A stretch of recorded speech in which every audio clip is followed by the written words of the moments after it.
Hello guys, this is Scott from Nostalgic Nightmares, and welcome to my review of Shivers number 25, A Ghostly Playmate. Stay tuned for a story including 2 dead babies, 2 sets of really awful parents, young girls with depression, domestic abuse, weird Frankenstein-like experiments, and yeah, just a lot of depressing stuff.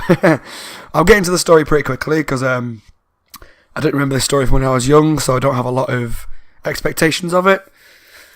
So yeah, I'll get straight into the story. At the beginning of the story, we are introduced to our main character, who's called Virginia Lee, and she's 11, and to be honest, she's not a very likeable character. From the offset, she's described, she's very posh, she's very privileged, she's grown up in Alabama in a mansion, because her parents are very rich, but there's a reason for that in a bit. The mansion has like 100 different rooms, they have servants, they got like a butlers and nannies, and all this different kind of stuff that comes with being wealthy. And although she's got a lot of money, or the parents have a lot of money, she actually gets homeschooled as well.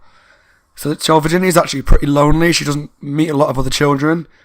And in a really strange twist for quite a young kid's book, she actually doesn't like children. She thinks other children are quite bothersome, and they're quite messy things, and she doesn't want them touching her things and being in her space.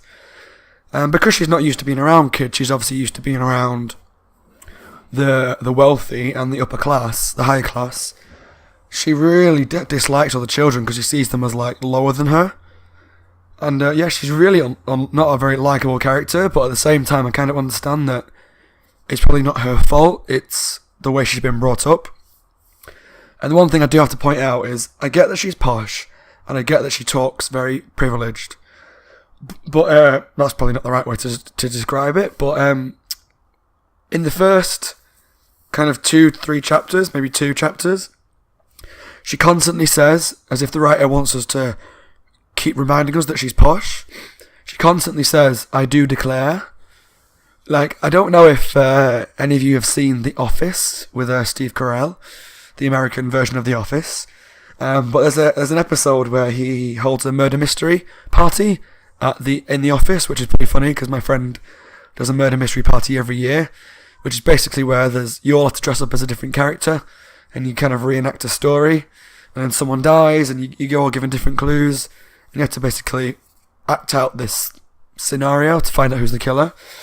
But anyway, in this episode of The Office, I'm sure he plays someone from Georgia, like Savannah, Georgia. And because he's quite upper class, he constantly says, "I do declare," at the end of every line. It's like, "I do declare," or the start of every line. So I couldn't stop laughing when I was reading this because it constantly reminded me of Steve Carell. But yeah, it was. She said it so often in the book that it was like the writer kept trying to remind us that she's posh. But after like the first maybe 10 pages, she stops. Thank God. So anyway, yeah, we're in Virginia Lee. She's lonely, privileged, and lives in this mansion. And we're also introduced to her parents, who are not very nice parents. We've got her mum, who doesn't really do a lot other than ride horses and play the piano. She doesn't really talk to Virginia much. She doesn't really bother with her. Virginia's more brought up by her nanny rather than her mum. Like, she says her nanny puts her to sleep and tells her stories and all this stuff, whereas her mum doesn't. And her dad is an inventor. He doesn't actually have a job, doesn't go to work. He actually spends most of the time in his study doing experiments in trying to invent something. And the reason they've got this mansion is basically her dad got it as inheritance, or he got lots of money in inheritance, and so he bought the mansion. I can't remember exactly how it worked, but basically he was rich because he basically inherited the money, he didn't earn the money. And the story starts off after we introduce the characters, that they all had to move out of Alabama and out of the mansion because the dad doesn't work, none of his inventions have ever actually gone anywhere or succeeded or made any money. They've actually run out of money, so they've had to move to a really small apartment in New York. I had to laugh as well, like, it describes really well how posh they are and how privileged they are in the mansion that they live in. It's quite a good description, which makes them really kind of unlikable, I guess, in some degrees, because maybe it's because I've never had that lifestyle. Sometimes you kind of get jealous, I guess. But when they moved to New York, they had to move to like the most dingy, disgusting part of New York. It was like from one extreme to another for the sake of the story, but that's what children's books do.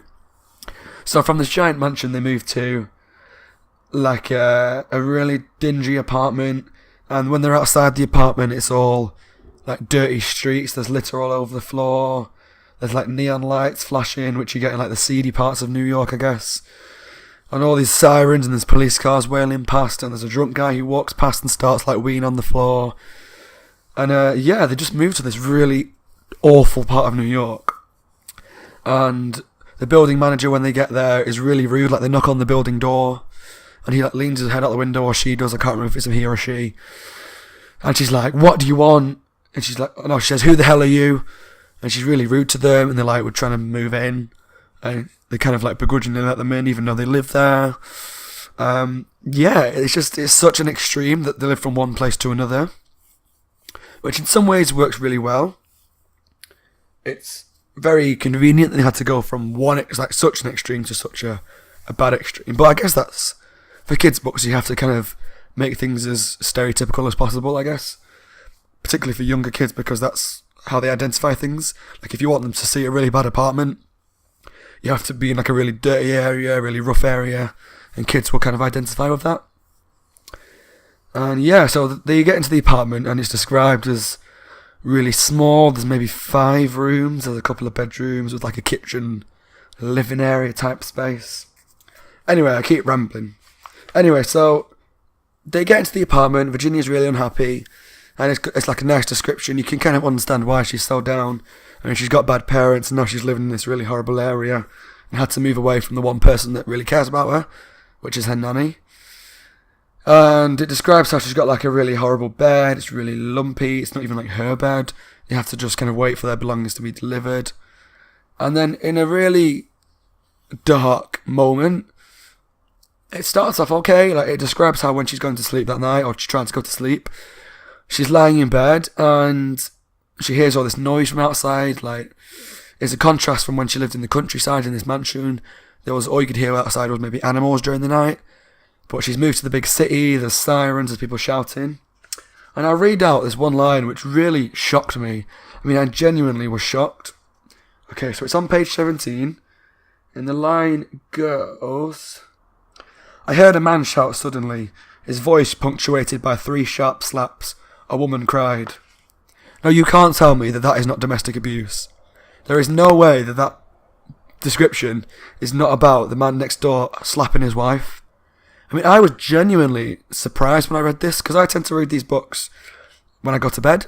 Like, I will put like my night light on, my reading light, and read one of these books, because I tend to read the most in about like 1 sitting, maybe 2.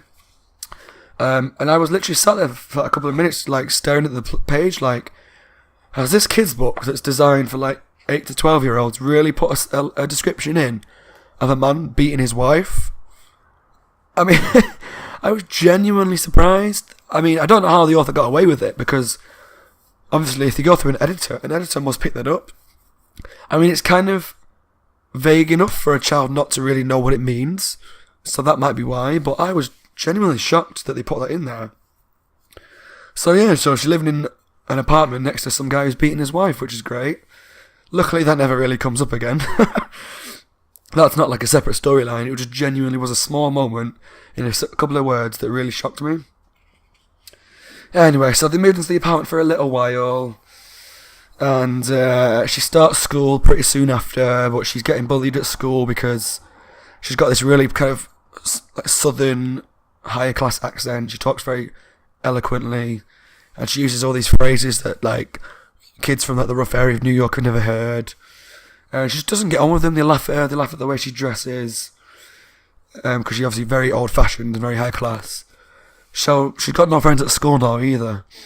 So she's really not having a good time with it. So even though at the beginning of the story I didn't like this girl because she was kind of a product of her environment, she just wasn't very likable. She's not a bad person by the looks of it. She's just been brought up to be very pretentious, and it's now turning against her.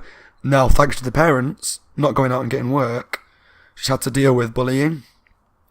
And anyway, it describes how later on, once they've moved in there for a little while, her dad's rats arrive. He has these experiments that he needs rats for.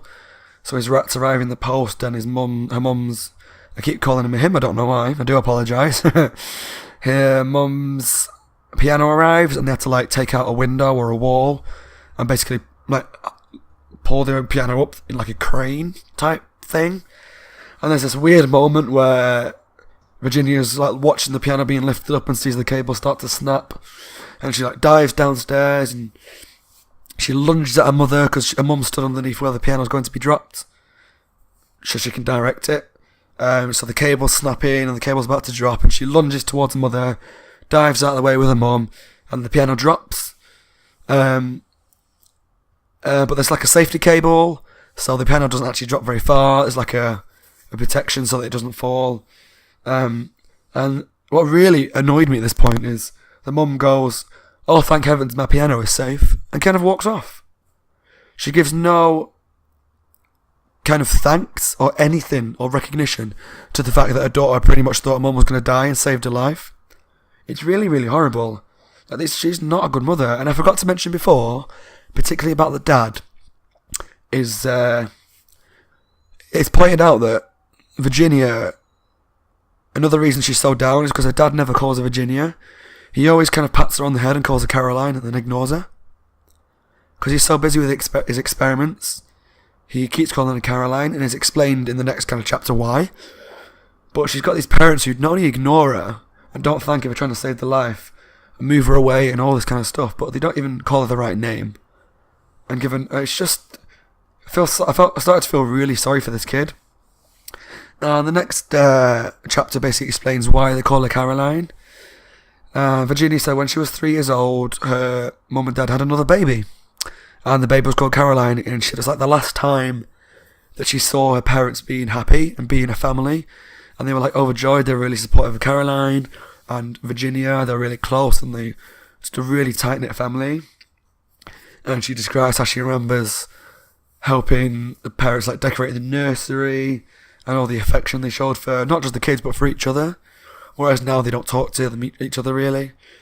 But a week later after the baby was born, she awoken to all the shouting and commotion. And she didn't really know what was going on at first, but basically what happened is in the middle of the night, they discovered that Caroline had died in a cot. And there was no explanation given as to why she died. It was just like a cot death. Which again is like such a dark storyline for this story to take. I mean, I know I don't mean to keep what's the word I'm looking for? Comparing them to Goosebumps, but I don't remember there being anything like that dark in Goosebumps, particularly. The one dark bit I remember from Goosebumps is, I think it's the Cuckoo Clock of Doom, where I think he wipes his sister out of existence permanently. But I'll get into that whenever I get to that review. But this is about like a baby who dies like a week after being born. That's terrible. I mean, it has even more dark turns later on. It gets more and more depressing. So I was literally like, I was reading this book, and I didn't know whether to stop reading at this point. Not permanently, but I read these books like a fun, enjoyable little 1 hour, 2 hour trip out of the like real world and like a bit of a nostalgic journey. And I was sat there with this depressed 11-year-old, horrible parents, and now I've got this baby that's died. And I was like, I don't know if I want to keep reading this because it's so sad. But I did. I carried on pushing through because I thought it can't get that much worse. How wrong I was. And yeah, it explains that once Caroline's died, that's when the mum kind of drifted into a depression, and she started spending all her time playing like sad songs on the piano, and that's pretty much all she does is she spends most of her day in the piano room just playing like haunting melodies to herself. And that's when the dad started staying locked up in the study, doing all these experiments, we don't really know why, and it just took a really dark turn. And anyway, it begins to cycle for weeks after they've moved into this apartment. Virginia goes to school, doesn't get on with anybody, gets bullied, come home, and there's no one to talk to. Her parents don't speak to her. They lock themselves away in their rooms, and it's just this endless cycle of loneliness for this girl. And I felt really sad for her. And you may be thinking, if you've not read this book, I mean, it's unlikely that you're going to be listening to this if you've not read it, but on the off chance that you do, You might be thinking, I thought this was a ghost story. There is a ghost coming, don't worry. But this book is kind of, the ghost story is like a second thought, I thought. But I'll get into that later on. Yeah, this cycle happens for weeks, and one day she's in her room at night and she's really sad. And she's like looking in a little mirror that she's got, so she shut out the mirror and this girl appears behind her. And she introduces herself, she's called Carly, she's 8 years old. And she's really shocked, she's like, what are you doing in my room? But she basically says, like, I need a friend too, I've got no friends, I can't remember if she said where she lives or not, but she said that she needs a friend. And Virginia's now too intrusive about where she comes from. She kind of just accepts it very quickly that she just needs a friend and she's there. And I think if this was a girl who had like normal friends, she would have been more kind of confused as to what was going on. I'm guessing because this is someone who's so lonely, she will just accept like friendship like that from anyone she can get it from. So never really fully questions her on why she's like in a bedroom in the like out of nowhere. But because obviously she's still a bit confused, Carly gets the impression that she doesn't want her around. So Carly kind of goes to leave the flat, but Virginia stops her and it's like, no, like I want a friend too. And they start talking. They talk quite a lot. And they actually begin to confide in each other about kind of what they're going through and the struggles in their life. And although Carly at this point never fully explains her history, she does say, like, I know how it is when your parents have no interest in you. So she's got really bad parents as well. And she knows what it's like to just have parents that don't want her. And Virginia begins to feel better, really, because she's got this person that she can talk to. It's not a perfect solution, because obviously she doesn't really fully know who Carly is. And Carly is a couple of years younger than her. She's 3 years younger than her. But she begins to feel better. And she kind of mentions it's like the last time she's felt any sort of happiness since the baby died, because that was kind of the turning point in her life when things started to go wrong. But she hears this noise because she thinks her mum's coming to the room for some reason. So she goes to see if her mum's coming in, and she's not, but turns around and Carly's disappeared. And it's that moment she kind of realises why Carly struck her so much, what kind of connected with her so much. And she mentions that Carly actually looked her in the eyes when she was talking to her, and she said that she's not had this for a very long time. Like, when people talk to her, they don't look her in the eyes, which is really sad. And Carly's the first person that has. Now, I don't know if anyone's read this book who's listening, but if you have, were you like me? Because at this point I was convinced that Carly was going to turn out to be the ghost of Caroline. And that is kind of a connection that comes up later in the book when Virginia kind of starts to think that as well. But I really thought Caroline, she's 3 years younger than her, she's appeared out of nowhere. That's what I thought. That's kind of what I thought was going to be like. That was going to be the twist of the book. That Carly was going to turn out to be the ghost of a baby sister that died.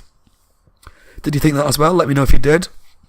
Because I thought if it was kind of a subtle enough twist that I wouldn't have noticed as a kid, but enough clues to kind of piece it together as an adult, I guess. Anyway, so Carly disappears from her room. She never really questions it again, because she has got like a fire escape outside her window, so she thinks maybe she's gone down there. But then the cycle goes back to normal. Carly doesn't reappear for a while, and it goes back to the cycle of going to school, coming home, being ignored, being on her own, going to school, coming home, being ignored. And it mentions that one day she's in her flat, and her father comes running out of the room, his study where he does his experiments. He comes running out dead excited, really excited. And he still calls Virginia Caroline. He still kind of doesn't really pay attention to her, but he runs into the mum's room where the piano is, and she's like, because the name's Flora, he runs out the study holding a rat, and runs into Flora's room going, I've done it, it's alive, the rat's still alive. And they both get really excited and start jumping up and down, and the door shuts or something. So at this point it's kind of looking like a Frankenstein-y bringing things back to life. Maybe they're somehow trying to bring back Caroline back to life, because she was like the last moment of happiness they had in their lives, even though they're forgetting they've got a daughter, which really pissed me off all the way through this book.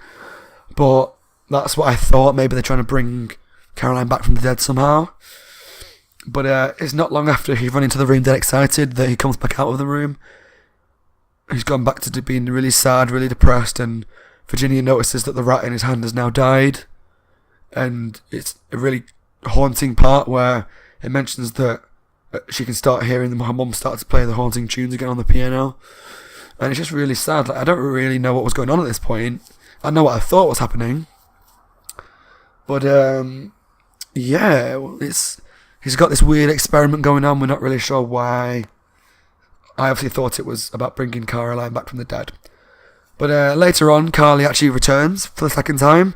She comes back, and Virginia, being the little bit of a bitch that she is, even though I felt sorry for her, she's still a bit of a bitch. She kind of goes, "Don't you ever knock? You're so uncivilized." And Carly's like really offended by this because she obviously just wants a friend. But at the same time, we don't really know where she's coming from. So Virginia's kind of understandably a bit like, where are you from? But she feels really bad because she's insulted the one person that actually wants to spend time with her. And they actually get talking again, and Carly reveals that she used to live in that flat. Yeah, she used to live, and her family moved out of that flat a long time ago, and she doesn't live there anymore. But this time she actually hears the mum come in. So Virginia makes Carly hide in the closet. She's like, "Go hide in the closet, I'll get rid of this." So I don't know if her mum actually comes or she just walks past the room. But my mum goes away. I think she just walked past or something like that. I can't remember, I'm sorry. But I can't get these names straight. I'm so sorry. Virginia turns around and goes to the closet to find Carly. Oh my god. His names are so similar. She goes to the closet to find Carly, and she opens the doors, and Carly's gone. There's no one in there, so she's searching. She looks behind the clothes, and she looks on the shelves, and Carly's disappeared from there. But what she does find, like in the back of the wardrobe on the shelf, is like a really odd bundle. And she doesn't know what it is, so she picks it out of the closet and unwraps it. It's like a bundle, something that's been wrapped up. And she unwraps it, and in the next really fucking disturbing twist for this book, she unwraps the baby... giving it away a little bit. She unwraps the bundle and finds the skeleton of a newborn baby. I mean, at this point I was literally just sat going, what is this book? Why is this so depressing? I mean, God. I mean, it's good. Don't get me wrong. It's a really good story. But I was just like, this... I really don't remember reading this as a child. I must have blocked this out because this was so depressing. But at the same time, would I have known how sad it was as a child? I'm not sure. So yeah, and there's this really disturbing part where she unwraps the baby and finds this skeleton, and it's described as how time is frozen the face forever in a silent cry of pain. Time is frozen the face forever in a silent cry of pain. I mean, that's terrible because that gives you an insight into how the baby died painfully and really suddenly. Maybe not suddenly, but in pain and upset and scared, and it's not nice. We still don't know how the baby died, but she actually makes a really smart decision, and I don't know what other decisions she would have made, but she actually takes the baby to her mum and says, like, look what I found. I mean, I found this in my closet, and they ring the police, and the police come and they take it away, and obviously start to do some investigation into what's happening with the baby. So this goes from a story about a ghost to, well, we don't know it's a ghost yet, but the title kind of gives it away that Carly's a ghost, to this weird story about this baby that died in a closet, and this stillborn baby, a cot death baby, and all this stuff. But I'll get into that when I get to the review part. I keep going on the sidetrack. She tells Carly when she does the next visit about the baby, and she doesn't really seem surprised by it. But not much really happens there. But it describes how her mum and dad actually get worse. How the discovery of the baby probably actually make her mum and dad sink even more into a depression, because it's obviously going to bring back memories of Caroline dying in the cot. So the mum spends more time alone in the piano room. Dad spends more time alone in the study room doing experiments. And this kid is just not having a good time of it. And it's described, she even says, like, Carly's visits are the only thing she looks forward to. She has nothing good in her life, really, except the very random visits from Carly, who she doesn't even really know. She's kind of trusting this person based on no information whatsoever, really, other than they can identify with the parents not really liking them or caring for them. And I don't think I put this in my notes about the book review, so I'll mention it now because I might forget otherwise. But it's kind of a good lesson, really, for parents, that if you ignore your child and you don't notice the signs of depression, or you really don't give them any sort of support system, they will talk to strangers.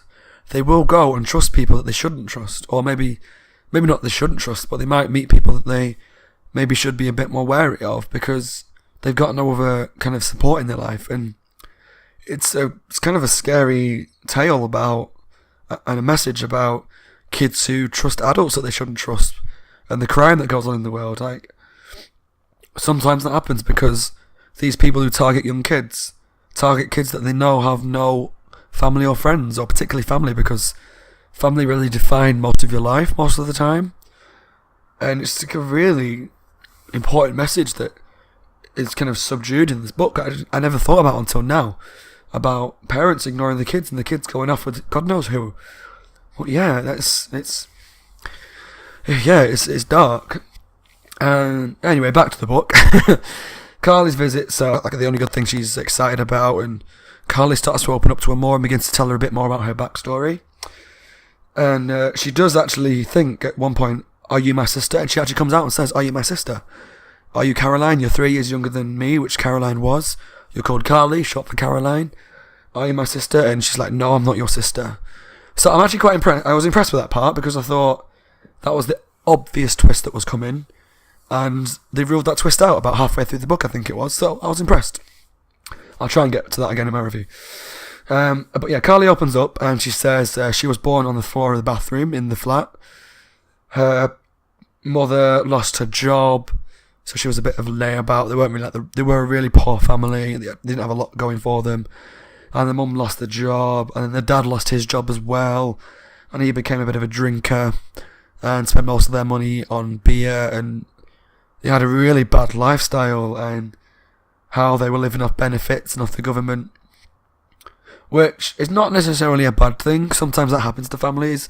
It happens to me at this moment in time. I've recently got made redundant from my job, so whilst I'm looking for something new, I'm living off benefits. I don't like it. I don't like taking money off the government. It's the only thing I can possibly do now to pay my rent, and I'm doing my best to get another job. But these are one of the families that kind of take the piss with it a little bit. Like, they're not looking for work, they're drinking and not really doing much and wasting people's money. And Carly, they're not really taking care of her, they're just living off benefits. Oh, and Carly's got a sister as well who's 3 years old. I don't really get why there's these 3-year gaps in the book, but anyway, Carly has a sister as well. And the family was struggling before Carly was born, and they didn't go to the hospital because I think in America, obviously, you have to pay for all your hospital treatments, don't you? You don't have like an NHS system, which we do over here. So I think maybe they didn't go to the hospital to give birth to Carly because they had to pay for it. I'm not entirely sure on how it works over there, but I believe they would. And yeah, when they were really struggling to pay the way before Carly was born. So when Carly was born, they realised, we can't afford this. We've got another baby, which we didn't really want. I think it mentions that they couldn't afford to go for an abortion. That was it. They couldn't afford to go for an abortion. I'm sure that's what it said. So, bringing abortion into a kid's book, great. I might be wrong. I didn't put in my notes about abortion, but that would make sense. I'm kind of rambling here because I can't remember what it said, but yeah, Carly's born. The family realise that they couldn't take care of her, so rather than kind of giving her away, they do the next really horrible twist in this book. I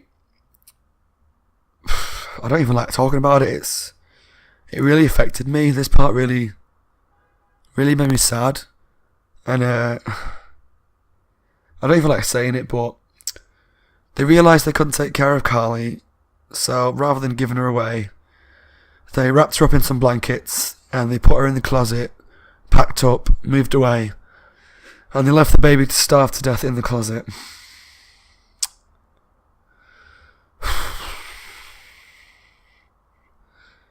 Sorry guys, I know I've gone quiet, but I don't like saying it. It's just horrible. Like, it's like those horror stories that you see on the news where parents are arrested for mistreating babies, and it's just the fact, how can you wrap a baby up in blankets and leave it in a closet to starve to death? And how can you get away with putting this in a kid's book? I was angry, I was upset, I was really pissed off. And I'm sorry for my language, I know I swear now and again and I shouldn't, but I was really pissed off at this point. I was pissed off at the book for making me feel really, really down. And I was pissed off at the characters. Like, I was really emotionally annoyed by this book. And well done to the author for making me feel like that, because as a kid I would never have picked up on all this stuff, I don't think. I probably realised that it wasn't a nice story, but I don't remember ever being like disturbed by this book. Even since reading it, I've read this about a couple of weeks ago now, before, because I went to do the other review of Goosebumps first, before I decided to come back to this one, and it's stuck in my mind the whole time, the really dark things that happen. And yeah, Carly explains that obviously her parents left her in the closet, and she's been left there ever since, and that's where she's been until Virginia found her remains the other day, or the same day, I can't remember what day it was.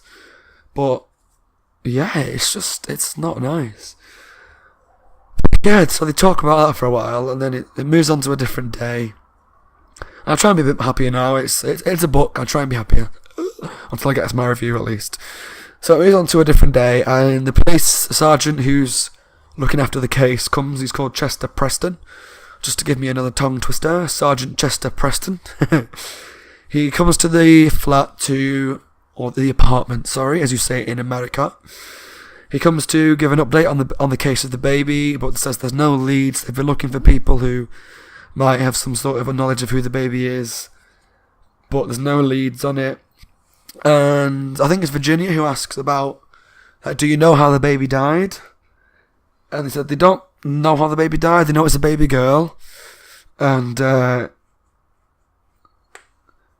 it mentions, again, in a really weirdly dark couple of lines, he says, no, I don't know how it died.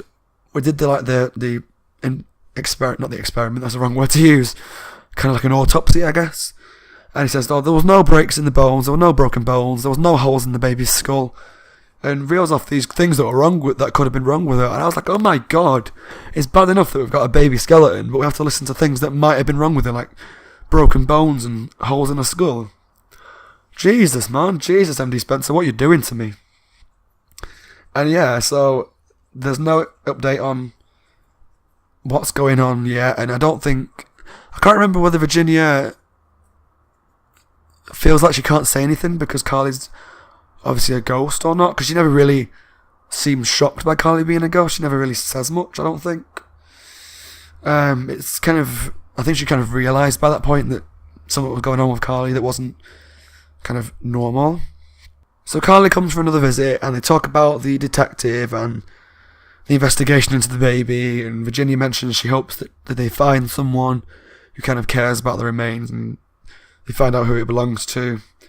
And it's kind of in a nice moment. It's between Carly and Virginia. Virginia realises that she's actually starting to change. She's opening up to people more. She's actually changing the way she talks. She's not saying like, I do declare all the time. She's actually changing the way she talks and getting a bit more, for lack of a better term, a bit more common, which is quite nice. It's because she's identifying with someone and picking up on some of her traits. And it gets to a point now where Carly's actually visiting every day. And she realises how lonely she is as a child, and it's the first point where Virginia actually sits properly and realises how lonely she is. I mean, her parents don't talk to her. She's lost any sort of family that she had back at the mansion. She's got no brothers or sisters because her sister died. She's got no friends from school, and it's really, it kind of goes into the description about how depressed that she is as a kid. And it says that she really wants to hug Carly because she's never hugged anyone in her life.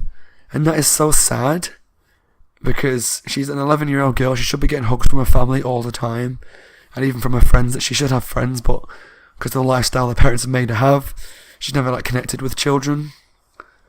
So it's just so sad for her, and at this point I felt really sorry for her. But so Carly talks to her every night now, and she mentions at one point, like, do you like to play games? So I think she mentions that she's going to bring some cards the next time so they can play some games together. Rather than just sit and talk, they can actually start playing games, which is like a normal child activity, so that's really nice. Obviously, it's where the title, like, Ghostly Playmate, finally comes into it. Pardon me. Yeah, so she's really lonely, but her visits from Carly at night she looks forward to. And then it starts to be a cycle again, not about the loneliness, but about her dad rushing out of his room saying, oh my god, my invention's been successful, and the mum getting dead excited. And a few minutes later, he comes back out, the rats have died again, because it's always, he comes out holding a rat, or saying the rat's alive. And it's a cycle again, he goes out, he thinks he's successful, comes back, the rat's died again. But Carly does still visit, and she brings a card the next time, and they go to start playing Go Fish. And it's at this point where I must have been mistaken before. I'm a bit confused as to some of the way things panned out in this book, but it's at this point where they're playing the cards and they're playing Go Fish, and Virginia tries to pass a card to Carly because Carly's obviously guessed correctly of something that Virginia's got in her hand. If you know how to play Go Fish, you know what I'm talking about. And she goes to pass the card over to Carly, but the card passes straight through her hand. And I don't know if it's at this point she realises that she's a ghost. I thought she might have realised that before. But it's at this point where Carly takes a really weird turn and says, don't you see that to play with me you have to be dead? And the book very, very, very, very quickly takes a U-turn from this really nice friendship between this ghost and Virginia and these two girls that have both led horrible lives to a really kind of scary friendship. And Carly does like a complete 180 into like a horrible character very quickly. So yeah, she's like, to be my friend and to play with me you have to die. And Virginia's like, I don't want to die. I want to play with you, but I don't want to die, and I'm not ready to die yet. And she starts to get really upset, and Carly's kind of like, you've got no friends. And Virginia's like, but I still want to be friends. And Carly's not convinced that she's being honest, and she's really dubious about why would you want to still be friends. You're clearly like upset by me and freaked out by me. And Virginia kind of goes, well, if I ever have friends, I've never had a friend before, but if I ever had a friend, I'm quite sure it would be an alive person. Quite sure, oh, ever so sure. And I have written that down because it made me laugh, the way she said it. If I ever had a friend before, I'm quite sure it would be an alive person. Quite sure, oh, ever so sure. I always kind of voice her as someone who's like from London, like a very posh area of London. Quite sure, oh, ever so sure. But Carly ends up leaving because she's quite offended and realises that Virginia doesn't want to be a friend enough to die. And so she leaves, and Virginia's like, I hope she never comes back. Like, it might be the one friend I have, but I don't want to die. I hope she never ever comes back. And she even goes, I never ever ever want to have a friend ever again, ever, because it's just, what's the point? I've had one friend before, and they want to kill me, basically, so she never ever wants to have a friend. And again, the cycle re-begins. Loneliness at school, loneliness at home. The parents happy for a little while. It starts to get longer than usual. Like, the parents start to get happier for longer and longer. But then the experiments ultimately always are unsuccessful. And she even says being alone was better than being betrayed. Like, she's happier being lonely than she is being betrayed by her friends. Or her so-called friends. And yeah, it goes into like another description about how sad her life is. Her parents are sad. All they do is play music. There's no updates on the baby. No one's claiming the remains. School's crap. Home life's crap. And I was going to read a paragraph or so from page 81 just to kind of give you an impression of what I'm talking about. So it's just after the Sergeant Preston has been again to explain that no one's wanted to kind of claim the remains of the baby. His visit depressed me. Everything depressed me. I was stuck with parents who gave no evidence of caring about me. The only friend I'd ever had wanted me dead, and a newborn little girl would soon be buried under a blank stone because no one cared enough to claim her body. Didn't anyone care about anyone? What kind of world was this? I felt not only depressed but very edgy. The smallest noises made me jump. A neighbour opening his window made me gasp. The clank of the fire escape outside my own window made my heart stop. I slept fitfully. Each sound, each creak of the old building in the wind startled me awake. The circles under my eyes grew darker day by day. I picked my clothes in the morning without looking. I stuttered when the teacher called on me in class. I became so tired from lack of sleep that the walls of my room seemed to undulate and waver as if they were underwater. I was exhausted. Night after night I tried to compose myself and fall asleep, but I could not. For in my heart I knew that someday Carly, dangerous, evil, deadly Carly, would return. I mean, this is actual depression. This is not just a kid is sad because no one likes her. This is serious mental health depression that this child has, and it's awful to read. Like, I'm not going to go into a lot of detail, but I've had bouts with depression before, and that's kind of like what it is. Like, you don't care what you wear, you don't care what you look like, you don't care about seeing people, you don't want to see people, and that's what it's like, and it's not nice. So reading about an 11-year-old girl going through it was horrible. So over the next month or so, her mental condition really deteriorates. She's just getting no visits from Carly either, which is probably a good thing, but she just comes to get more and more depressed, and she just doesn't care about anything or anyone, and starts to look really ill and gets really tired.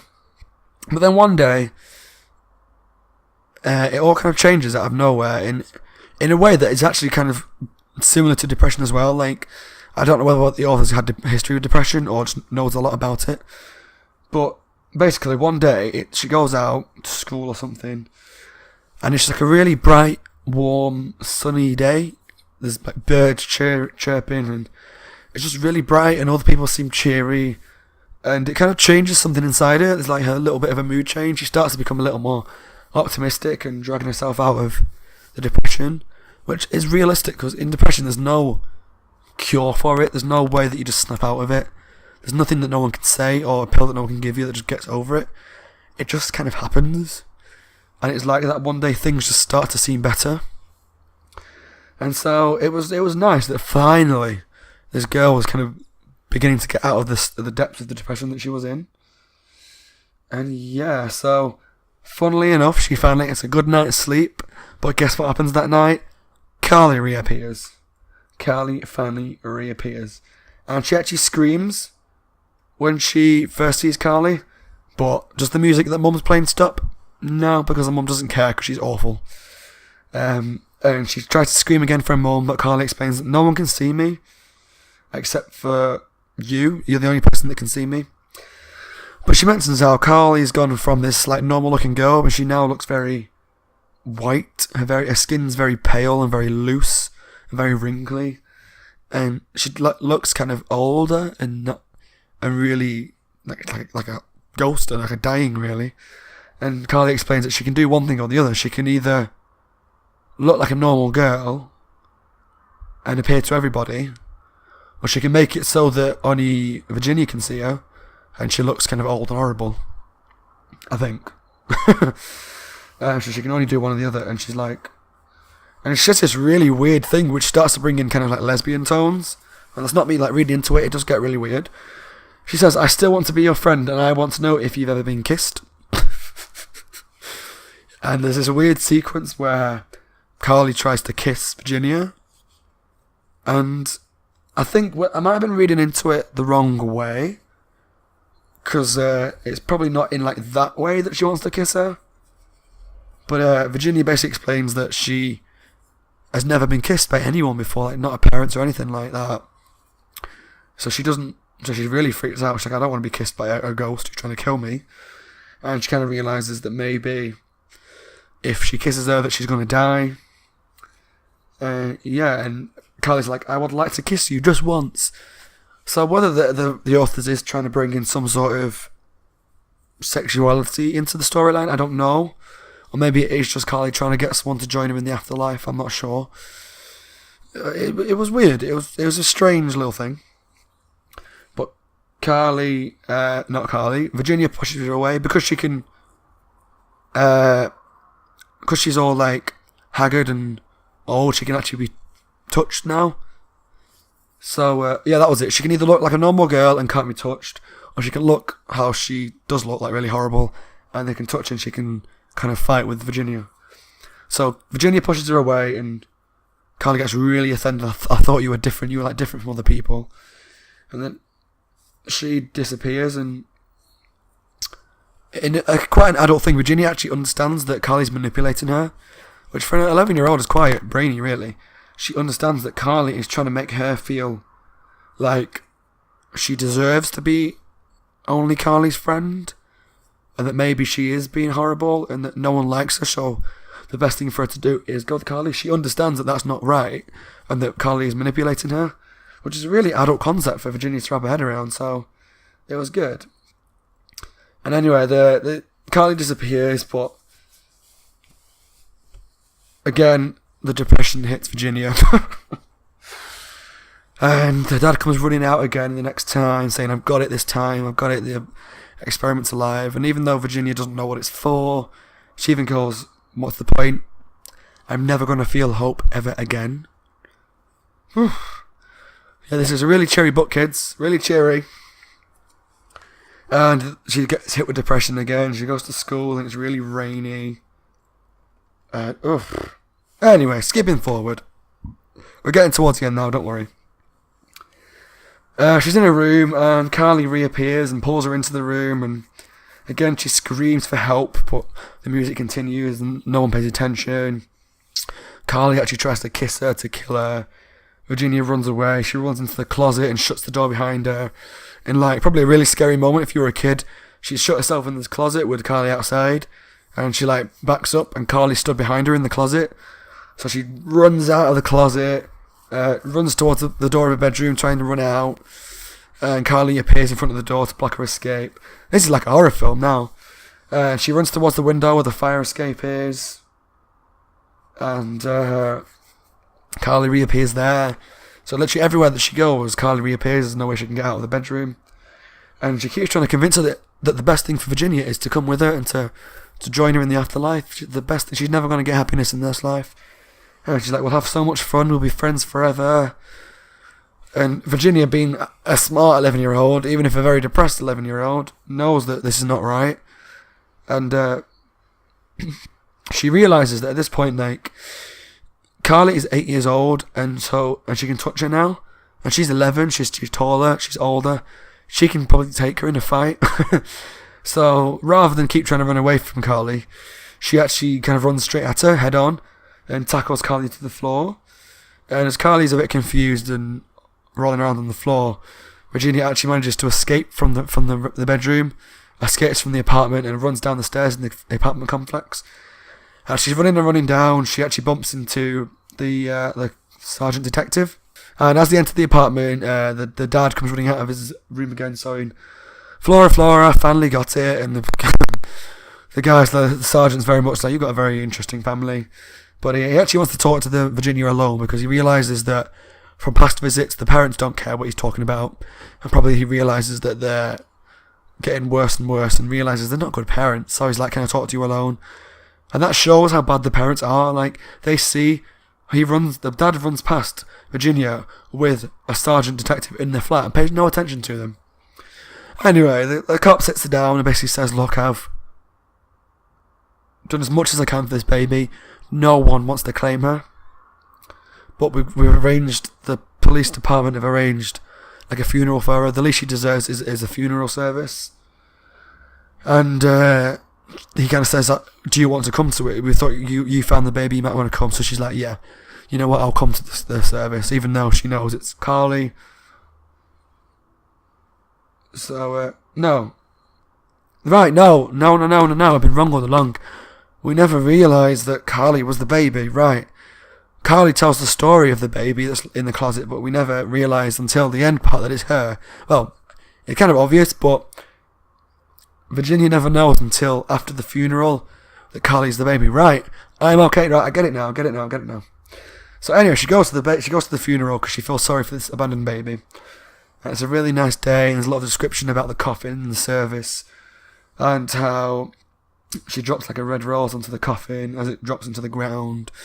Like a really sad moment at like this very small funeral for this baby. And Carly reappears that night in her bedroom, and she's not threatening, she's not scary. She looks like a girl, like normal, like she used to do, and she's curled up in the corner of the room looking upset. And she even described as looking peaceful. And she looks beautiful, and she's so quiet and peaceful. And she says, like, don't be scared of me, Virginia. And that's when she explains that she was the baby in the closet. Right, I remember now. Right, so yeah, she explains that she was the baby in the closet.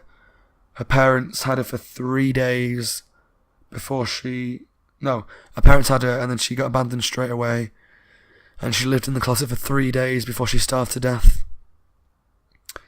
And her soul couldn't move on from that place because she was so sad and restless. And the only way that a soul can move on in this universe is if someone who cares about you is at your funeral.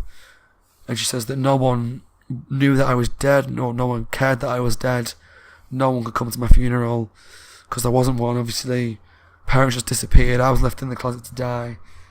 And it's really sad. But then she says, look, you came to my funeral. I had a funeral today, yesterday, whatever day it was. And you cared enough to come because you cared about the remains. Yeah, you didn't know it was me, but you cared about the baby enough to come to the funeral. And so she's like, I thank you, I can move on now. You cared about me. I can move on.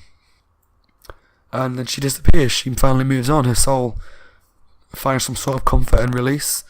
And she moves on. And yeah, Virginia says things start to improve. She knows that Carly's not going to visit anymore, trying to kill her. So she kind of accepts her position in life a bit more. She gets to sleep more. Her appearance starts improving because she starts to get more healthily. Her attitude is more cheery. And then she said, it's quite funny. She comes home from school one day and is met to like a really strange noise. Like she goes into the apartment and her mum is playing like ragtime music on the piano, which is really like upbeat, dancey music, like from the 50s, 60s, I can't remember, maybe the 50s. And it's kind of really upbeat and jazzy and makes you want to dance around, and they used to dance in clubs and stuff. And yeah, so she's normally playing like funeral marches and really sad, depressing songs.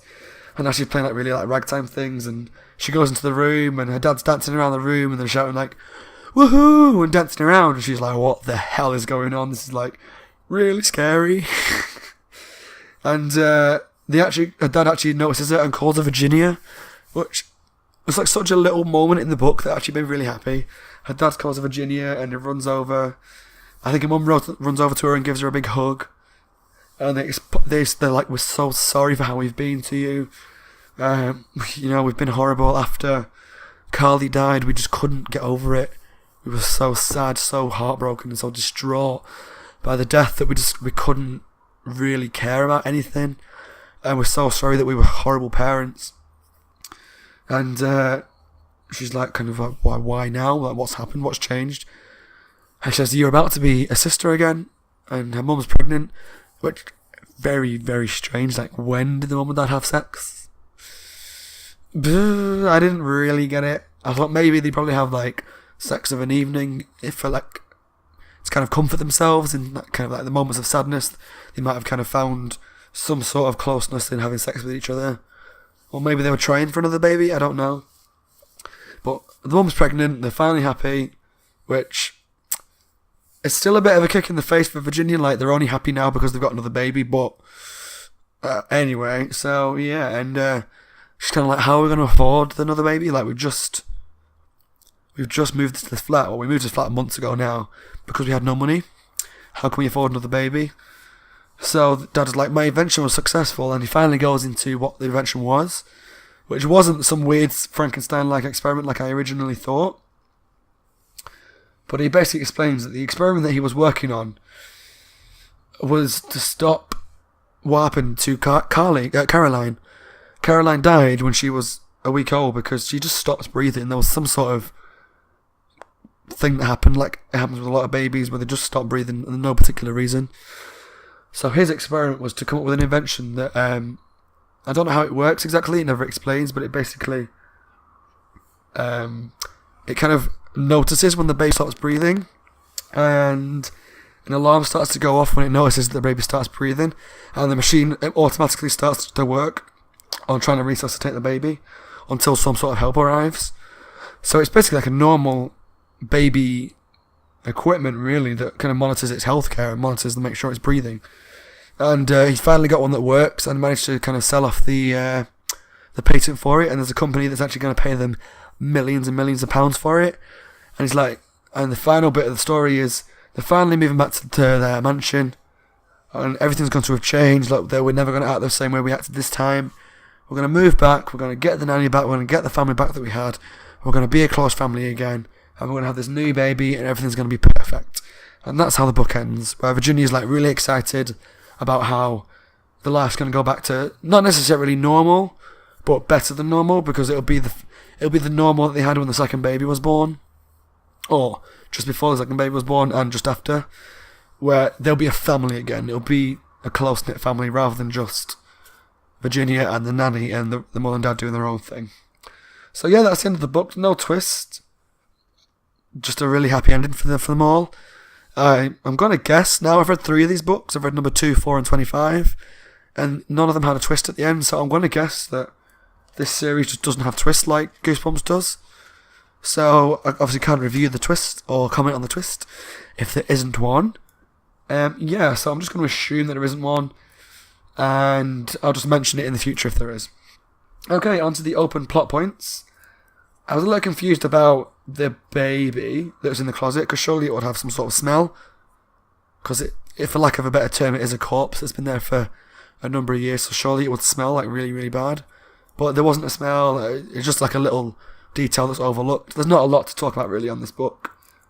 Again, similar to the last Goosebumps book that I've read, there's no sort of comeuppance for Carly's parents. Like, I would have liked it to have been maybe the cop would have found Carly's parents, and they would have kind of opened up on what they did, and maybe they'd been arrested for it. Because what they did was basically murder. They left a baby to die. Is that murder, or is that manslaughter? No, it's murder, because they knew she would have died. I would have liked to have been even a couple of lines. Yeah, like I say, the cop managed to find out who used to live there, track down them, the family, and they found out that the baby had died, and the body had been discovered, and maybe they'd been arrested for it. I would have liked that little detail, because I thought Carly deserved that sort of comeuppance, because she was a baby that had to starve to death in a closet. But that never happened.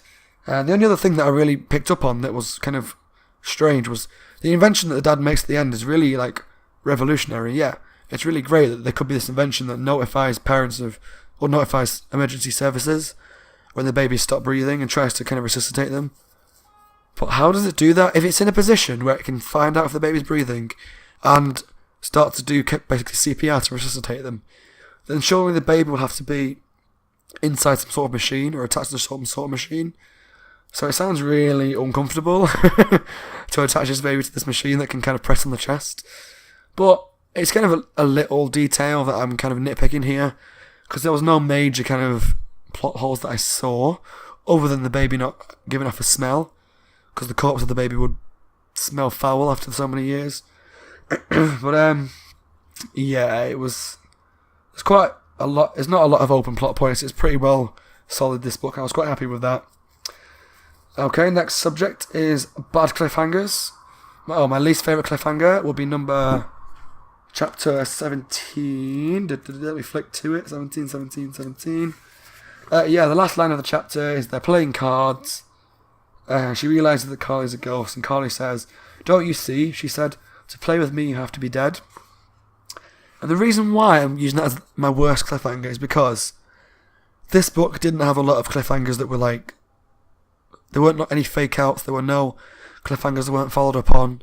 It was very much like genuine end of chapters. Like a lot of them weren't even cliffhangers, they were like the story about how Caroline had died. It ended that chapter as a decent end point for the story. And when she found the baby, maybe. There was not a lot of cliffhangers, and the ones that did work really well. The reason I chose this one is because it came out of the blue. Like, even though as a reader I kind of figured out that she had died, she was a ghost because of the title of the book, it just seems to come out of the blue in terms of she was so nice to Virginia, and then straight away he's just trying to kill her. Like, obviously he's not trying to kill her for the sake of killing her, it's to kill her so they can play forever and be friends forever and be her ghostly playmate.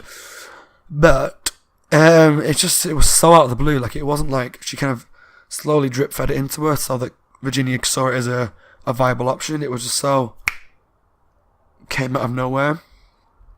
Like, it felt like maybe the author was focusing so much on the murder mysteries going on, not the murder mystery, but the things going on around Virginia, that the actual Carly part was kind of not forgotten, but kind of rushed. But I'll get to that in the review. So that was my least favourite cliffhanger. My favourite cliffhanger was the end of chapter 10. 10. Yeah, I'll read it. I'll read this for you. So it's when she's found the baby in the closet. Or she's found the bundle. I untucked it and opened it layer by layer. I picked up the last fold of blanket, laid bare the bundle's contents, and gasped. My hands flew to my chest, my heart fluttered. It's not ladylike to admit it, but I almost threw up. On the blanket before me lay the skeleton of a newborn baby. Bits of hair stuck to the skull. The eyes were large blank holes. The mouth was agape. Time had frozen the face forever into a long, silent cry of pain. Yeah, that was a horrible cliffhanger, because she'd found the skeleton of a newborn baby, and it was just such a horrible way to end the chapter. And in a really good twist, it was horrible not just because she found the skeleton of a baby, but because of the description. You know, she got bits of hair still, and it was like the mouth was open as if it was still crying. It was just really a horrible image, but really well written. So I don't want to say horrible in a bad way, horrible in a good way. Like, it was well done. It affected me, let's put it that way. I didn't expect it to be a baby at first. Okay, onto the cover itself. I'm not gonna lie, I don't like this cover particularly. I get what they're trying to go for. Like, I like the image of a doll and a person, like a child's hand, passing it to a ghost. And before I even read the book, I noticed that on the cover, as you can see, the arm of the person that's Virginia's basically the arm, was kind of wearing like a frilly thing. So I thought maybe it's set in the olden times, because it doesn't explain that on the blurb. The reason that I don't like this cover is because I don't really like the image. I just don't like how it's drawn. It just doesn't. I don't know. It's not very exciting to look at. I don't think I like the fact that the ghost itself looks like Casper. It's so white and translucent that it looks like Casper. And that's all I could think about when I looked at the cover, was the book was going to be about Virginia playing with Casper the Friendly Ghost. Yeah, I would have liked it if the ghost's arm was maybe like how when it was described that Carly was kind of wrinkled and not very, like, didn't look really nice. I would have liked it if that was the case. So yeah, I wasn't a big fan of the cover. I've just realised how long I've been recording for, so I'll try and get onto the story review now, and then rate the book, and then I will try and finish. So I'll get through the story review fairly quickly, because I think I talked about it a lot as I went through. But this was a dark book, okay? The ghost story itself, I do feel like it was slightly more of an afterthought. I felt the author put so much effort into the depression of this young girl, and how the parents mistreated her, and the story of Caroline and how she died. Maybe the afterthought is the wrong term to use, but I felt like the ghost part was almost the weakest part of the story, even though all of the events that happened to Virginia kind of led her to trust in the ghost without question, really. So it made perfect sense why she would trust this ghost. It just felt like that was the weakest part of the story for me. All the stuff that happened with Virginia was really sad and hard to read. Like, there was the man abusing his wife next door. There was the baby that died in the cot, a week old. There was the baby that had been left to starve to death in the closet. The parents that had abandoned the children. The parents that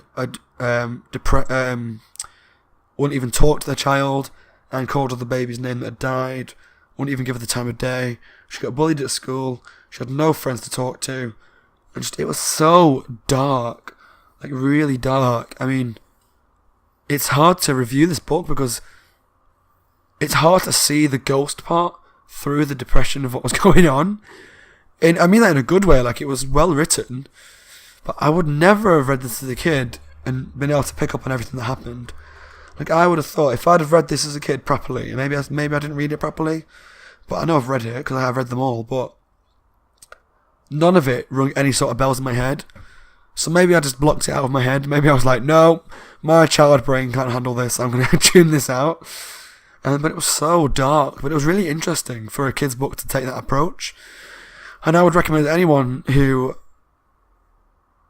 wants to read one of these Shivers books, maybe start with something a bit more easy to read and less depressing, like out of the ones I've read so far, The Animal Rebellion. But I would advise this one as well because it takes such a different approach to children's books. It takes a really adult approach rather than just a supernatural, gimmicky approach. I wouldn't advise this as the first one people read, just because it is so dark, maybe, at times.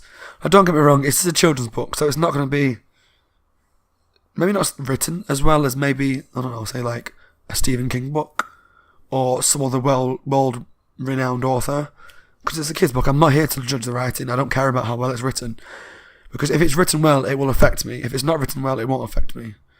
I think. Maybe I'm being naive. Maybe I'm holding nostalgia goggles. I don't know. But it did affect me. It made me sad. I made me sad for the characters. Virginia in particular, I did not like her at the start. The first couple of chapters, I was like, this kid is going to annoy me. Because the way she spoke, I didn't like her attitude. And the way she kind of looked down on other children. Even though it was a byproduct of the way she'd been brought up, I didn't like it. But towards the middle of the book particularly, and then later on, I felt so sorry for her. Like, I really wanted to kind of just, like, give her a hug, because everything was going wrong for her life, like, seriously wrong. So yeah, my opinion of the character changed throughout, from start to finish. From a character that I really hated, to a character that I really felt sorry for. I really need to wrap this up. The storyline was really dark, really impressed with the direction it took. The ghost story itself probably could have been improved on. I felt like it was, if maybe there's been slightly more interaction between Carly and Virginia, and maybe a bit more drip feeding about Virginia being not better off being dead, but do you know what I mean? Because Carly went into it kind of too fast with the, you need to be dead. Maybe that could have been kind of spread out a little bit more to make it a bit more of a Virginia actually considering it, rather than just going, no, you freak, leave me alone. That's the only thing really I can pick up on that could have been improved majorly, was, yeah, just to kind of expanded that part of the story a little bit more, because it was such a 180. But yeah, it was really good. Like, it's so hard to rate this book, because it's, as a ghost story, I probably wouldn't give it that high marks. I liked it, I enjoyed reading it, but the ghost part wasn't the strongest part of the book by a mile. So I probably wouldn't have done that.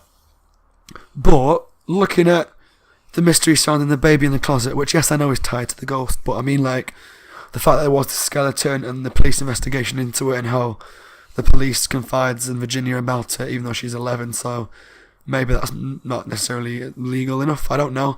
And all the things about the depression and the dad's experiments and the cot death for Caroline and how it's affected the family and all the characters and the changes they go through. That was the main part of this book. The ghost storyline really took a back seat in my mind. The ghost storyline I was less interested in. I really wanted to know what was going on with the rest of them. And in terms of the ghost itself, like the chase, that was only like 1 or 2 chapters right towards the end. Before that, we didn't fully know if she was a ghost or not, even though it was pretty obvious. But anyway, so as a ghost story, I wouldn't judge it very high. But with the rest that goes into it, I'm going to probably going to average it out at maybe a B. And the reason I'm going to give it a B is not because it wasn't good. I liked all the dark stuff. It was a weird approach. But I don't know how kids would have taken it. I'd be interested to know if there's any kids that have read this, how it affected them, if you can remember reading it and how it affected you maybe. Or did you not care? Did you just think it was just a book, whatever? And the ghost story wasn't the best part of the story, which for a book entitled A Ghostly Playmate, I thought that would have been slightly more prominent. So that's the only reason I'm going to give it a B. I just thought that maybe they could have improved that. Which, if the ghost story was as good as the rest of the story, I probably would have given this probably an A without even thinking about it. But it wasn't. The ghost story kind of let it down. But the rest of it, if Emily Spencer, if you ever listen to this, the rest of it was fantastic. It really hit me where it hurt. It really kind of touched my heart. And for that, Emily Spencer, I am impressed. So that's my review of chapter Shivers 25, A Ghostly Playmate.